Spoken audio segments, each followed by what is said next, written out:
नमस्कार, लोकस्वर टीवी में आपका स्वागत है। मैं हूं प्रियंका। खबरों में आगे बढ़ेंगे, मगर उससे पहले सुर्खियों पर एक नजर।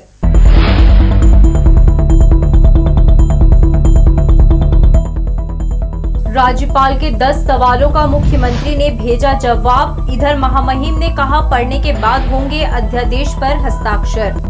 पूर्व प्रधानमंत्री अटल बिहारी वाजपेयी के जन्मदिन पर विश्वविद्यालय में प्रतिमा का किया गया अनावरण। राज्यपाल सहित अनेक लोग रहे मौजूद।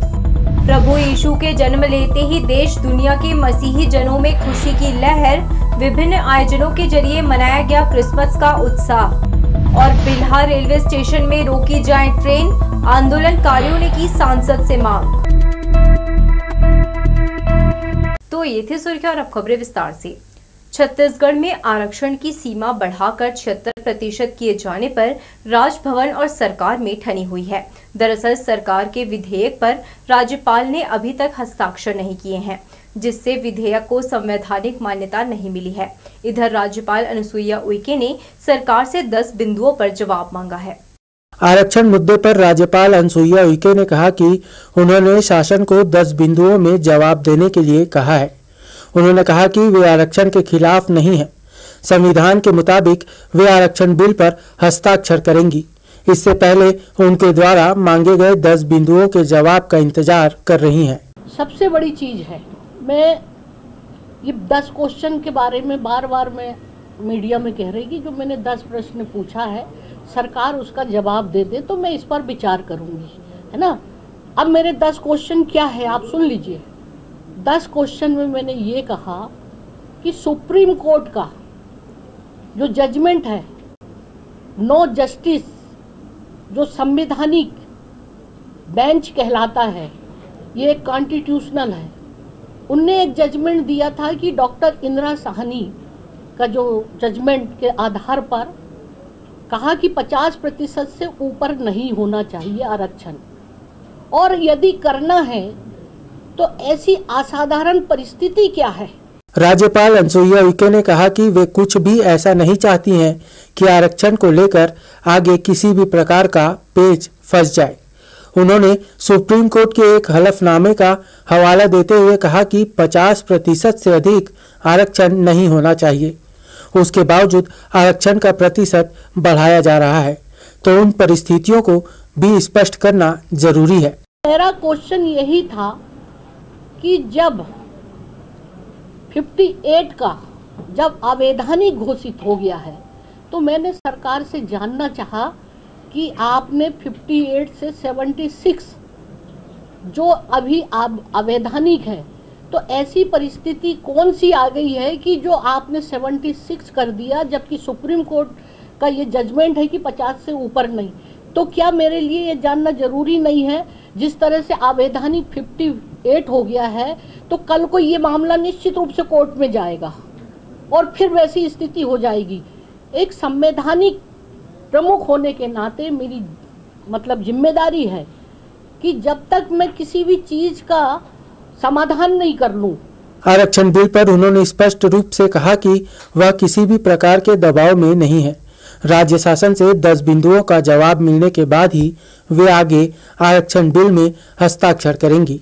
मैंने कहा कि कोई भी चीज करना चाहती हूँ, लेकिन जो विधेयक में जो प्रश्न कोर्ट का मामला है, सुप्रीम कोर्ट में मामला, अगर सीधे सिंपल वाला होता तो नहीं।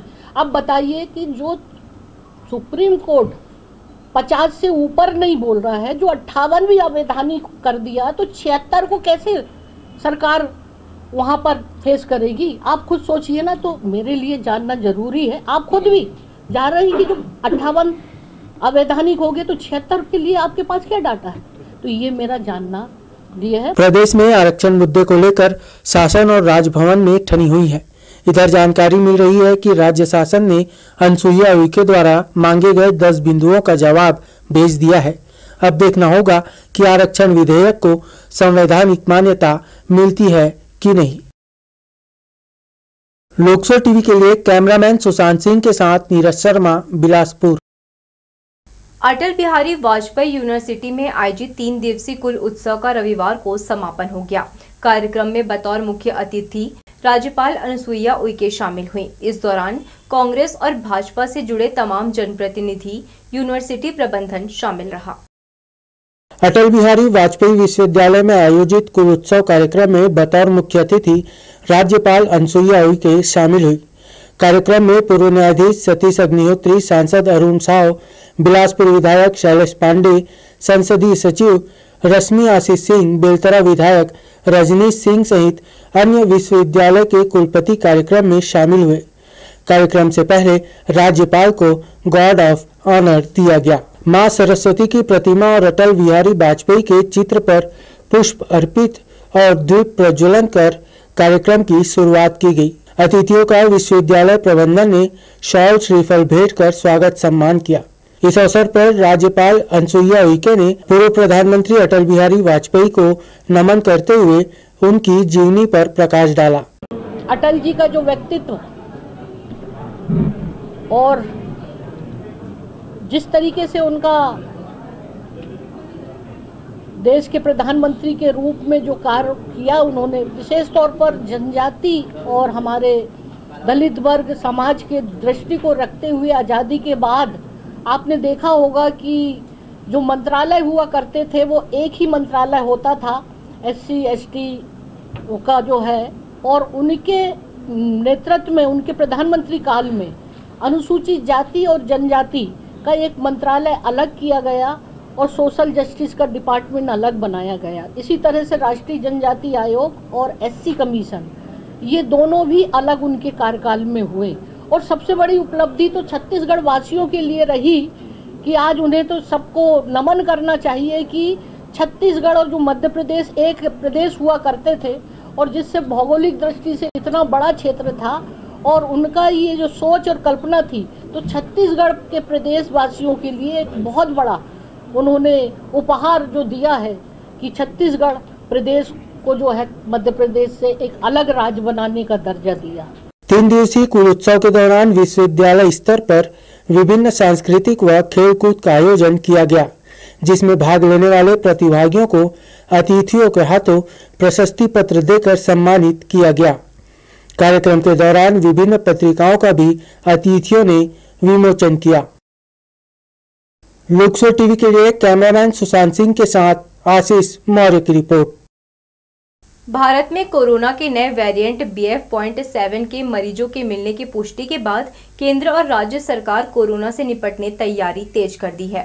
छत्तीसगढ़ लोक स्वास्थ्य एवं परिवार कल्याण विभाग के सचिव ने सभी जिलों के कलेक्टरों को पत्र लिखकर सरकारी अस्पतालों में कोरोना प्रबंधन प्रोटोकॉल का मॉक ड्रिल करने आदेश जारी किया है। अस्पतालों में रखे चिकित्सीय उपकरण चलाकर जांच परख किया जाएगा। मंगलवार को यह मॉक ड्रिल सुनिश्चित किया गया है।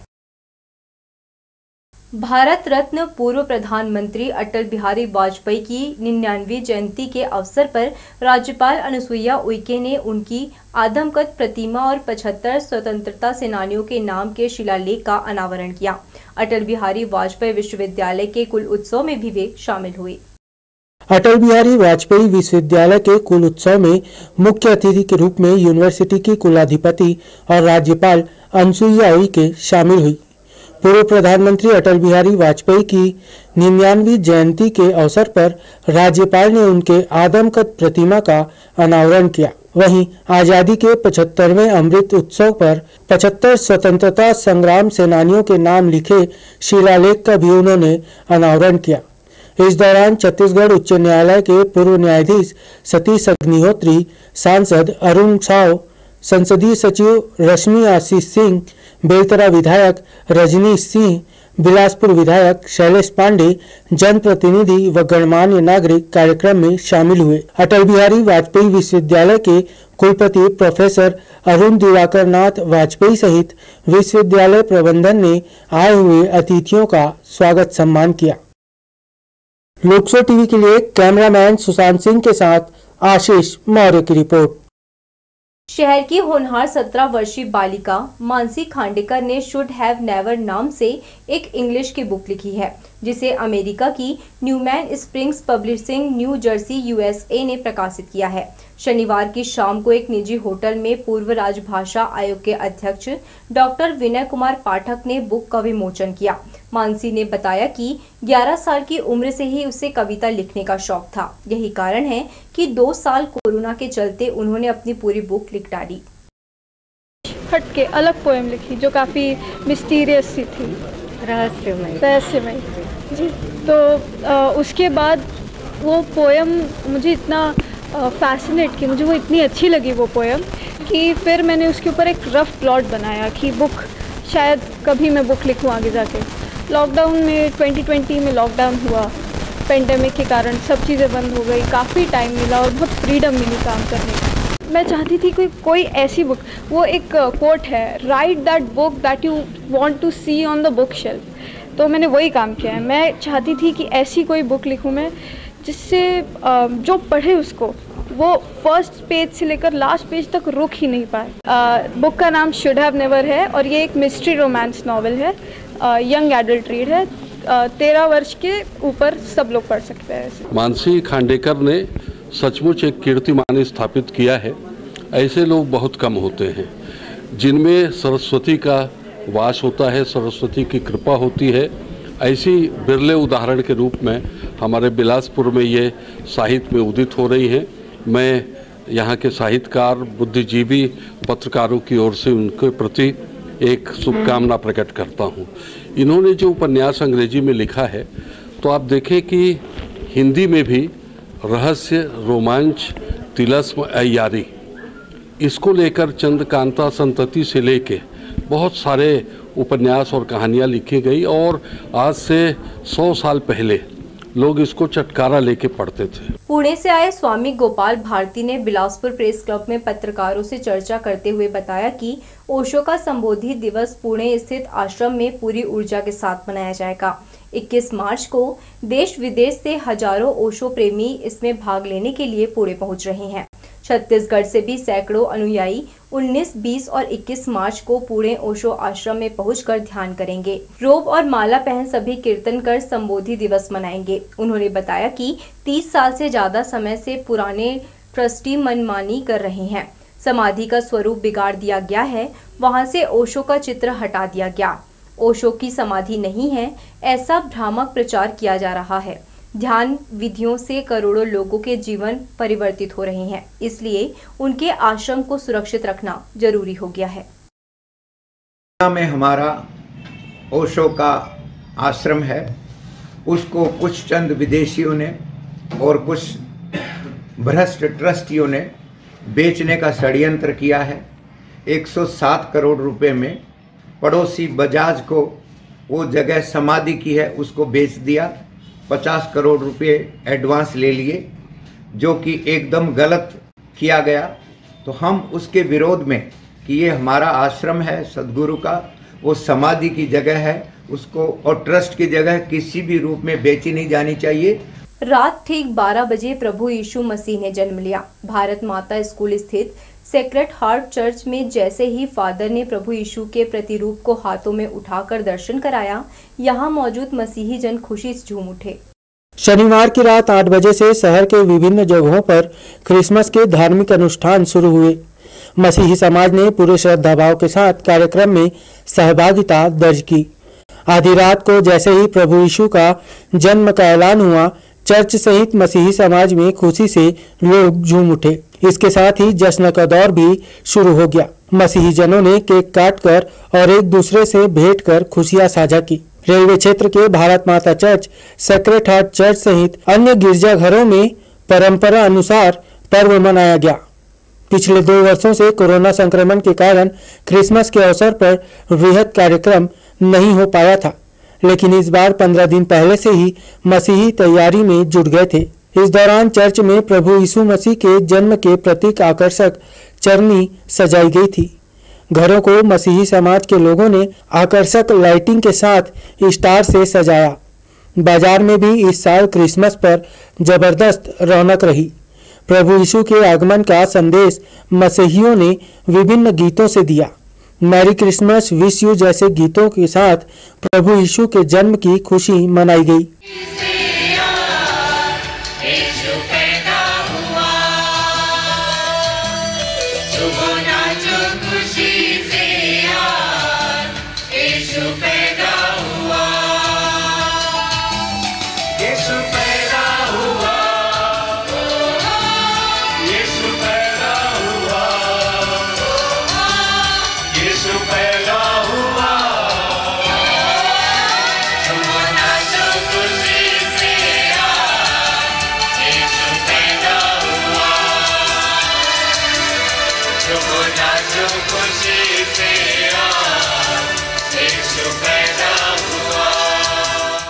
लोगों ने एक दूसरे को बधाई दी। प्रभु यीशु के जन्म पर शहर के सभी गिरजाघरों से संदेश दिया गया कि प्रभु का जन्म हमें यही संदेश देता है कि जिस प्रकार ईश्वर मनुष्य बनकर हमारे बीच में प्रेम शांति का संदेश दिया, उसी प्रकार हमें भी उनके बताए रास्ते पर चलकर सभी के बीच प्रेम व शांति कायम करने का प्रयास करना चाहिए। लोकसभा टीवी के लिए कैमरामैन प्रदीप भोई के साथ भूपेंद्र सिंह राठौर की रिपोर्ट। दुनिया को क्षमा और शांति का संदेश देने वाले प्रभु यीशु मसीह का जन्मोत्सव धूमधाम से मनाया गया। कैरोल गीत गाकर चर्च में समाज के लोगों ने प्रभु की विशेष आराधना की। इस दौरान सभी ने एक दूसरे को क्रिसमस की बधाई दी। क्रिसमस को लेकर शहर के सभी गिरजाघर रंग बिरंगी रोशनियों से जगमगाते रहे। प्रभु यीशु के आगमन को लेकर मसीही समाज के लोगों ने आतिशबाजी भी की, जिससे आसमान में सतरंगी छटा बिखर गई। 24 दिसंबर की रात 12 बजे गौशाला में जन्म के साथ प्रभु यीशु ने सामाजिक एकता और पापों को नष्ट कर सुखी जीवन का संदेश दिया था। बिलासपुर के विभिन्न चर्च में मसीही समाज के लोगों ने प्रभु यीशु के जन्मोत्सव मनाया। रविवार सुबह चर्च में प्रेयर के साथ एक दूसरे को मिलकर शुभकामनाएं दी गई। प्रभु यीशु के जन्म पर शहर के सभी गिरजाघरों से संदेश दिया गया। कहा गया कि क्रिसमस का पर्व खुशी और प्यार बांटने का पर्व है। प्रभु यीशु ने हमारे बीच जन्म लेकर मानव जाति को मुक्ति का संदेश दिया है। यह पर्व आपसी भेदभाव को भुलाकर लोगों को आपस में जोड़ता है। प्रभु का जन्म हमें यही संदेश देता है कि जिस प्रकार ईश्वर मनुष्य बनकर हमारे बीच में प्रेम शांति का संदेश दे रहे हैं, उसी प्रकार हमें भी उनके बताए रास्ते पर चलकर सभी के बीच प्रेम शांति और सौहार्द को कायम करने का प्रयास करना चाहिए। ये क्रिसमस का त्यौहार सबसे बड़ा जो इसका मेन संदेश है, हमारे जो प्रभु यीशु मसीह हैं, एक उद्धारकर्ता के रूप में जन्म लिए और वो स्वर्ग छोड़ करके पृथ्वी में आए और नम्रता और दीनता से जन्म लिए। उद्धार बोलने से जीवन खासकर गरीब दीन दुखी अनाथ हो और शोकितों को शांति देने के लिए, बीमारों को चंगाई देने के लिए साल्वेशन एक शब्द आया, संपूर्ण उद्धार मानव जाति का। और जो मुख्य उद्धार है वो पापों से छुटकारा, जिसमें मनुष्य फंसा हुआ था, उसको देने के लिए प्रभु यीशु मसीह एक विशेष संदेश को देने के लिए स्वर्ग से पृथ्वी पर आया। पखवाड़े भर पूर्व से ही मसीही समाज जन्मोत्सव मनाने की तैयारियों में जुट गया था। इसके साथ ही कई कार्यक्रम भी किए जा रहे थे।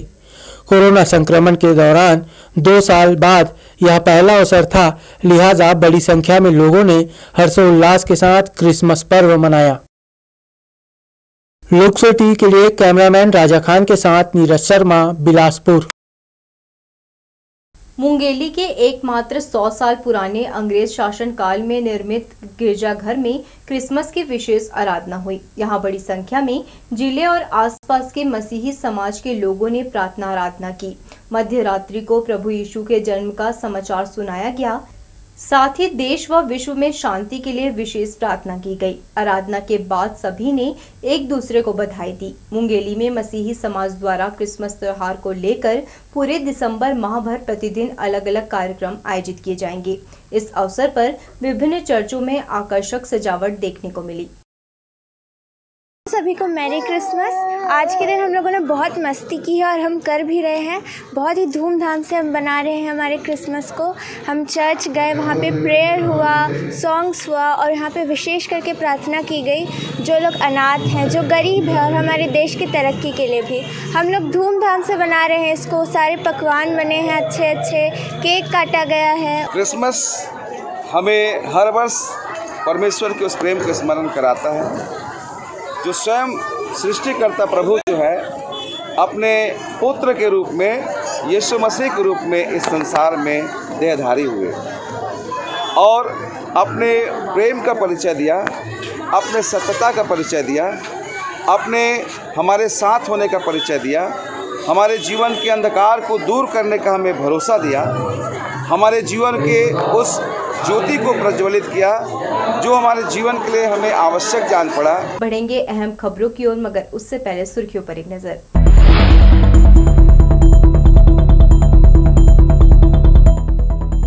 राज्यपाल के 10 सवालों का मुख्यमंत्री ने भेजा जवाब। इधर महामहिम ने कहा पढ़ने के बाद होंगे अध्यादेश पर हस्ताक्षर। पूर्व प्रधानमंत्री अटल बिहारी वाजपेयी के जन्मदिन पर विश्वविद्यालय में प्रतिमा का किया गया अनावरण।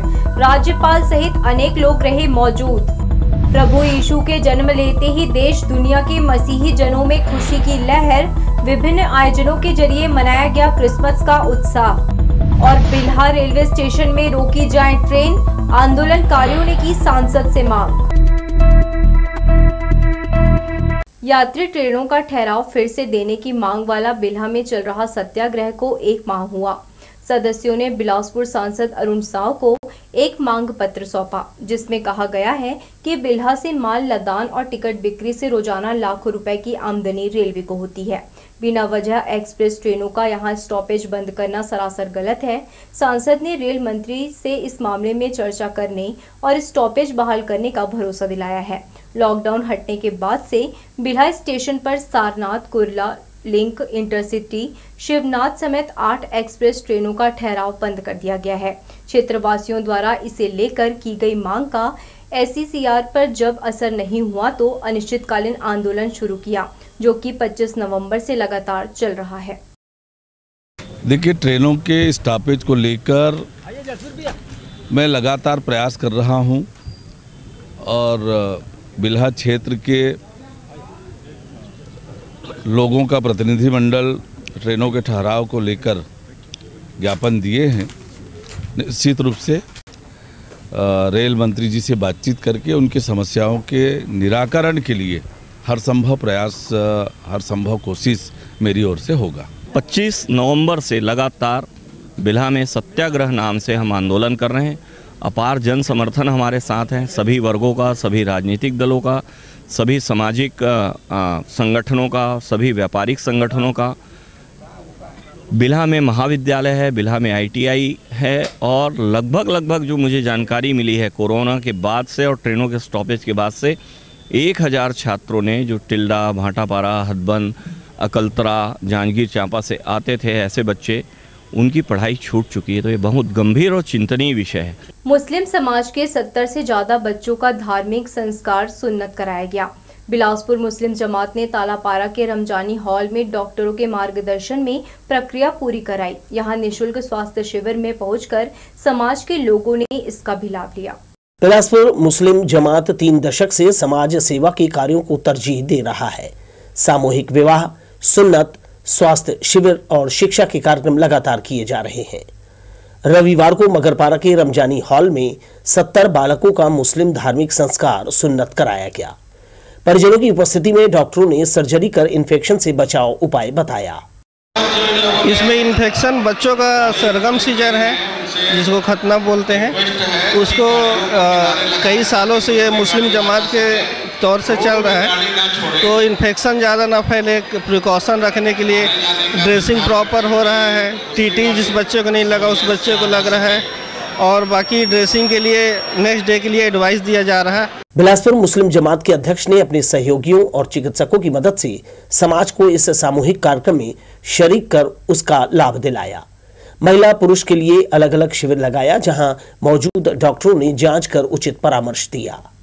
इसमें कम से कम 10 डॉक्टरों की टीम है, जिसमें लेडीज़ डॉक्टर भी है और डेंटिस्ट भी हैं और जनरल फिजिशियन भी हैं और यहाँ ECG का भी इंतज़ाम किया गया है। और बच्चों का जो मुसलमानी होता है उस पर भी हम लोगों ने बहुत काम किया है। पिछले 30 वर्षों से हम मुसलमानी बच्चों का कराते आ रहे हैं। हज़ारों बच्चों को हमने मुसलमानी बिलासपुर मुस्लिम जमात की जानिब से करा चुके हैं, सुन्नत का कार्यक्रम जो है, और भविष्य में भी इसको जारी रखेंगे इंशाअल्लाह। धार्मिक संस्कार सुन्नत या खतना करने के बाद परिजन बच्चे को चॉकलेट, बिस्किट और खिलौना देकर दर्द से उसका ध्यान दूर करने जुटे थे। डॉक्टर ने दवाइयां देकर कुछ दिनों तक सावधानी बरतने सलाह दी है। आयोजन में मुस्लिम महिला जमात ने सहयोगी भूमिका निभाई। कैमरामैन जयेंद्र गोले के साथ दिलीप जगवानी, लोकसभा टीवी, बिलासपुर। तिफरा में श्रद्धालु श्रीमद् भागवत कथा के अलौकिक प्रसंगों का श्रवण कर रहे हैं। बुद्धराम साहू के निवास पर पावन आयोजन के तीसरे दिन पंडित ओम प्रकाश तिवारी ने ध्रुव चरित्र की महिमा का वर्णन किया। जीवन कर्मों की श्रेष्ठता और ईश्वर के प्रति विश्वास का श्रीमद् भागवत पुराण कलयुग में मनुष्य जीवन को नैतिक मूल्यों का ज्ञान करा रहा है। अपने उद्बोधन में पंडित ओम प्रकाश तिवारी ने बताया, विकारों को दूर करने युवाओं को इसके पावन प्रसंग सुनकर लक्ष्य प्राप्ति में मदद मिलेगी। श्रीमद् भागवत जीवन के अंतिम पड़ाव को सुखमय बनाने वाला है। श्रीमद् भागवत की कथाओं को केवल श्रवण नहीं करना चाहिए, बल्कि उसे जीवन में उतारना चाहिए। प्रत्येक पद पद में शिक्षा है।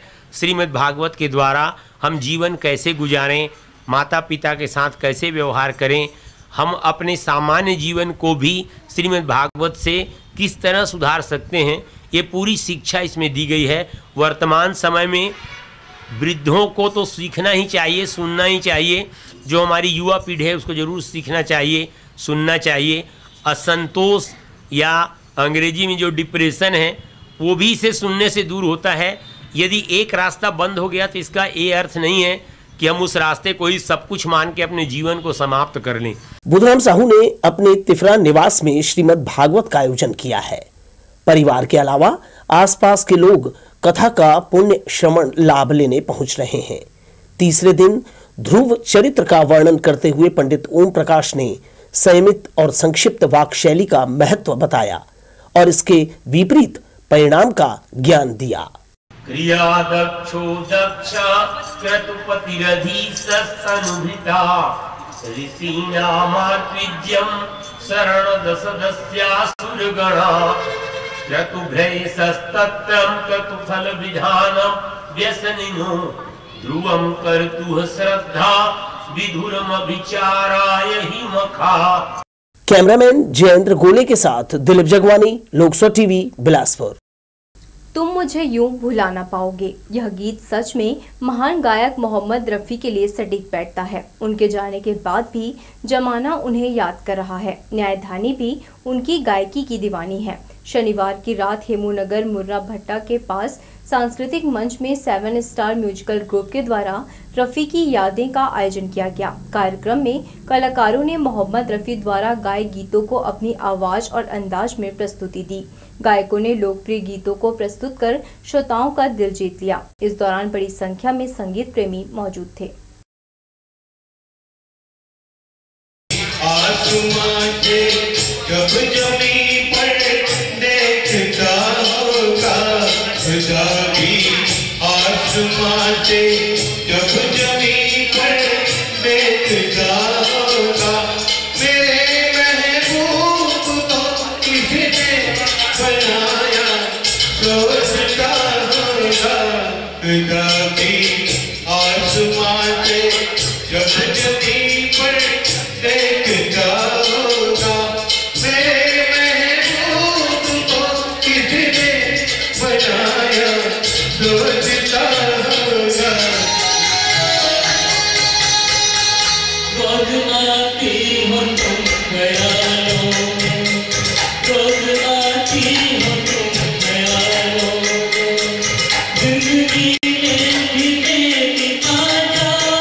हमारे हेमूनगर में जागृति मंच पे ये प्रोग्राम किया जा रहा है और हम इसी प्रकार हर सिंगर जो आज दुनिया में नहीं है अपनी यादों को हम पूरा कर रहे हैं संगीत के माध्यम से। किशोर कुमार, मुकेश जी, इसी प्रकार और भी जो सिंगर हम सब के यादें का कार्यक्रम करते हैं। रविवार की दोपहर मंगला चौक के पास स्थित उत्सव वाटिका में श्री राम कथा का आयोजन समिति की बैठक संपन्न हुई। मुख्य संरक्षक पूर्व मंत्री अमर अग्रवाल की मौजूदगी में यहां फिर से शहर में भव्य राम कथा कराए जाने का निर्णय लिया गया है। पहली बार रघुराज सिंह स्टेडियम में, दोबारा लाल बहादुर शास्त्री स्कूल में और एक बार फिर से इसी स्कूल में कथा के आयोजन को लेकर सर्वसम्मति से निर्णय लिया गया। इस बार 11 फरवरी से लेकर 19 फरवरी तक कथा का आयोजन किया जाएगा। आयोजन को लेकर समिति की यह पहली बैठक हुई है। इसके अध्यक्ष महेश अग्रवाल बनाए गए हैं। पंडित विजय कौशल महाराज की कथा शुरू होने से एक दिन पहले रेलवे क्षेत्र के जगन्नाथ मंदिर से भव्य कलश यात्रा निकाली जाएगी, जो शहर का भ्रमण करते हुए कथा स्थल में जाकर समाप्त हो गई। 2008 से राम कथा आयोजन समिति यहाँ बनी हुई है और उस राम कथा आयोजन समिति की आज बैठक थी। 11 फरवरी से लेकर 19 फरवरी तक यहाँ पूरी 8 दिन का आयोजन, 9 दिन का, इसे देश के विख्यात कथाकार विजय कौशल जी के महाराज के श्रीमुख से यहाँ पर होगी और उसकी तैयारियों के संबंध में ही आज की बैठक हुई थी। बहुत से सुझाव आए हैं, क्योंकि अभी थोड़ा टाइम है, लेकिन सारी चीज़ों को व्यवस्थित करते हुए एक बहुत अच्छी कथा यहाँ पर हो, जिससे हमारे बिलासपुर में जो सकारात्मकता है उसका विस्तार हो। स्मार्ट सिटी प्रोजेक्ट योजना के तहत बिलासपुर शहर की तस्वीर बदलने लगी है। शहर के विभिन्न क्षेत्रों में धीरे धीरे बड़े पैमाने पर काम चल रहे हैं। नागरिकों की सुरक्षा और बेहतरी के लिए शहर को अत्याधुनिक संसाधनों से लैस किया जा रहा है। शहर को खूबसूरत बनाने मुख्य मार्गों पर आकर्षक विद्युत सजावट और रंगीन फव्वारे लगाए गए हैं। योजना के तहत नागरिकों का भी ख्याल रखा जा रहा है। मुख्य सड़क, खासकर सिग्नल वाले क्षेत्र में भव्य शेड का निर्माण कराया जा रहा है। वर्तमान में नेहरू चौक के पास शेड तैयार किया जा रहा है। इससे पहले वन विभाग मुख्य मार्ग पर भी शेड तैयार किया जा चुका है, ताकि राह चलते लोग धूप और बरसात से बच सकें। इस तरह के शेड निर्माण का कार्य शहर के अन्य चिन्हांकित जगहों में भी किया जाएगा। तो ये थी हमारी लोकसभा टीवी की तमाम खबरें। अगले बुलेटिन में आपसे फिर होगी मुलाकात। तब तक के लिए पूरी टीम के साथ प्रियंका को दीजिए इजाजत। नमस्कार।